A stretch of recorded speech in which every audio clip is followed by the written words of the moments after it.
అనసూయ ఆవిడ పోనకు వచ్చినట్టు కొట్టేస్తుంది. ఏమైంది? నన్ను ఎరగొట్టేస్తుందిరా. శబాస్, నాకు తోడు దొరికి. చచ్చినోడా, నీ జిమ్మడిపోను. నన్ను నన్ను బజార్ దాన్ని చేస్తావా? నిన్ను ఈ రోజు నేను చంపి నేను చెప్తాను. మాట అనేయటం కదరా, అనే ముందు కాస్త వెనక ముందు ఆలోచించాలి. మొగుడు పట్టుకుని అలా గుర్తుకెత్తరావు. ఊరుకొప్పింది, వీడి మొగుడా? ఇలాంటి మొగుడు ఉన్నా ఒకటే లేకున్నా ఒకటే. ఈ రోజు వీడిని చంపి నేను చేస్తాను. వదలండి.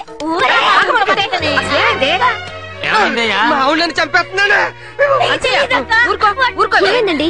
ఏమైందా? నీ మొగుడు వల్ల నా కాపురం కూలిపోయేటట్టుంది. ఒక్కసారి దొరకరా, చంపి నేను చేస్తాను. ఒక్కసారి రావడానికి నువ్వు ఏమైనా భోజనానికి పిలుస్తున్నావంటే తప్పైపోయింది అంటారు కదా. ఆగో, అసలు విషయం ఏంటో చెప్పాడు. ఏం చెప్పమంటావక్క? ఇన్నాళ్ళు చీటికి మాటికి అనుమానిస్తున్నా, కాపురం రోడ్డు మీద పెట్టుకోవడం ఇష్టం లేక గుట్టుగా నెట్టుకొస్తున్నాను. కానీ ఈ రోజు ఆ సుందరం ఏదో చెప్పాడక్క, పూలవాడికి నాకు సంబంధం ఉందని. నాకేం తెలియదే బాబు. చూసావక్క, వాడు అసలే ఒట్టి అనుమానం మనిషి. వాడితోనే ఇట్లాంటి మాటలు చెప్పేది. కాపురాలు కోల్చడానికి కాకపోతే. అవ్వా అవ్వా అవ్వా, ఇవే మాటలమ్మా. నలుగురుండే చోట ఎవరితో మాట్లాడినా సంబంధాలు అంటగట్టేయడమే. ఇదిగో, నీ మొగుడికి నీ మీద అనుమానం ఉంటే అది నీ మీద చూపించుకోమను, అంతేగాని పక్కింటోళ్ళ పిల్లల మీద కాదు. అది కాదను. మాట మాట్లాడినా ఊరుకునేది లేదు. నువ్వేమన్నా పడుంటానికి నేనేమైనా శివుని ఎత్తులేని ఆడదాన్ని అనుకుంటున్నావా? ఇదిగో, ఇప్పుడే నేను మా పుట్టింటికి పోతున్నా. నువ్వు చంపనంటే వచ్చి చంపలేసుకుంటా. ఇంత భయం అన్నవాడు గొడవ ఎంత కట్టుకున్నా. పట్టుకో. చిచి, ఏ నువ్వు లోపల రావా? ఏమైనా సుందరం కొంచెం తొందరపడ్డాడమ్మా, చాలా తప్పు.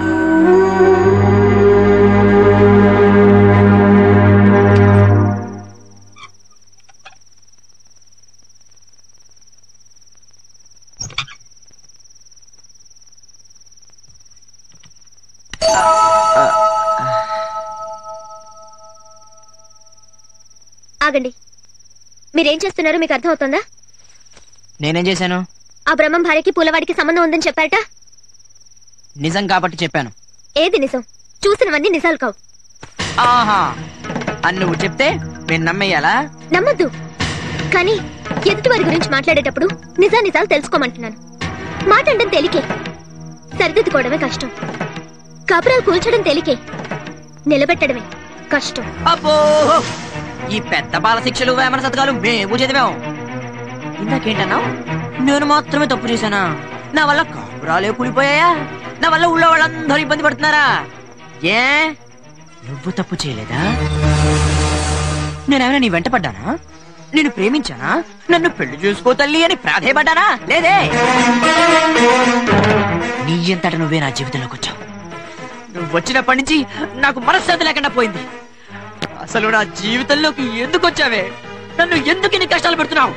నేను మొట్టమొదటిసారిగా ఇష్టపడ్డా మగాడివి నువ్వే గనుక ఆడవాళ్ళని చూసి రాక్షసి అనుకుని వెళ్ళిపోతున్నప్పుడు నేను అమాయకత్వాన్ని చూసి ఇష్టపడ్డాను. పరుగున వచ్చి బస్ ఎక్కి అంతే వేగంతో దిగిపోయినప్పుడు నేను పసితనాన్ని చూసి ఇష్టపడ్డాను. రైస్ గోడౌన్లో ఒంటరాడిది ఎదురుగా ఉన్నా కన్నెత్తి చూడకుండా తల వంచుకుని వెళ్ళిపోయినప్పుడు నేను మానవత్వాన్ని చూసి ఇష్టపడ్డాను. కానీ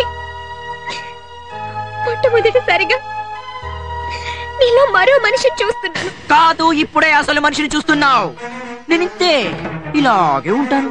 నాలో అమాయకుడిని చూసి ప్రేమించానన్నావు కదా, కాదని తెలిసిందిగా. బయలుదేరు, నా ఇంట్లోంచి నా జీవితంలోంచి కూడా శాశ్వతంగా వెళ్ళిపో. కావాలంటే నీకు చేతులెత్తి మరీ దండం పెట్టుకుంటా. ప్లీజ్ ఇదిగో, నువ్విక్కడి నుంచి వెళ్ళావని తెలిసేదాకా నేను ఈ గుమ్మం తొక్కను.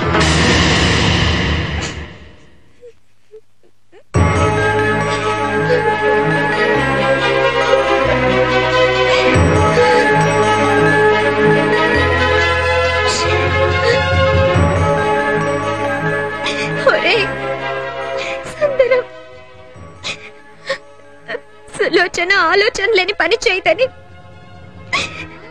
చాలా గర్వంగా చెప్పుకునేదాన్నిరా. చాలా ఇష్టపడి వచ్చానురా. కష్టపెడుతున్నానని ఇప్పుడే తెలిసింది.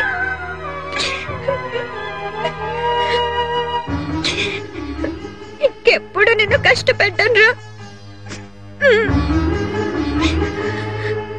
ఇంకెప్పుడు నిన్ను కష్టపెట్టనురా.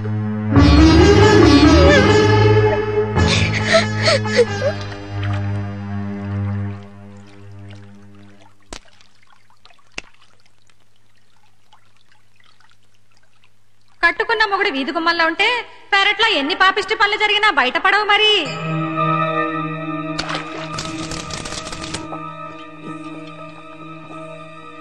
కాపురాలు కూల్చడం తేలికే, నిలబెట్టడమే కష్టం.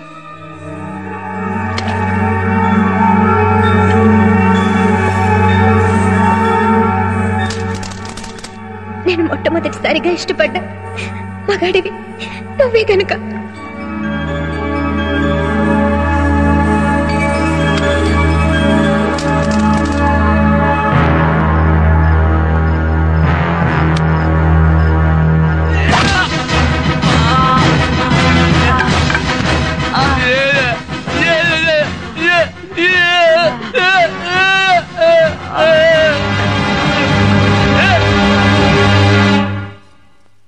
చూడమ్మా, పెంచుకోవడానికి ఆవేశం చాలమ్మా, కానీ కలిసి జీవితాన్ని పంచుకోవడానికి ఆలోచన కావాలి. సుందరం అమాయకుడు కాబట్టి అందరి చేత చెప్పించుకునే పరిస్థితి తెచ్చుకున్నాడు. కానీ నువ్వు 20 ఏళ్ల వయసులోనే 60 సంవత్సరాల ఆలోచనలు ఉన్నదానికి నీకు చెప్పాల్సిన అవసరం లేదు. కానీ పెద్ద ఉండవాడి కదమ్మా, ఏదో మనసు ఉండబట్టలేక చెబుతున్నాను. మరొక్కసారి ఆలోచించమ్మా.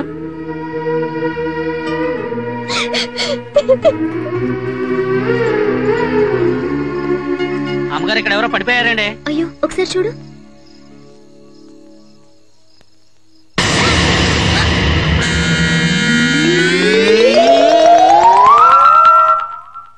సార్ ఇలా కాదేమో సార్. ఎలా పెట్టాలో చెప్పు.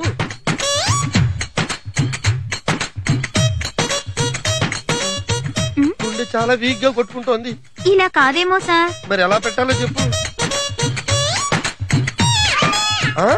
అసలు సౌండే లేదు. బ్యాండేజ్ ఎక్కువైంది సార్.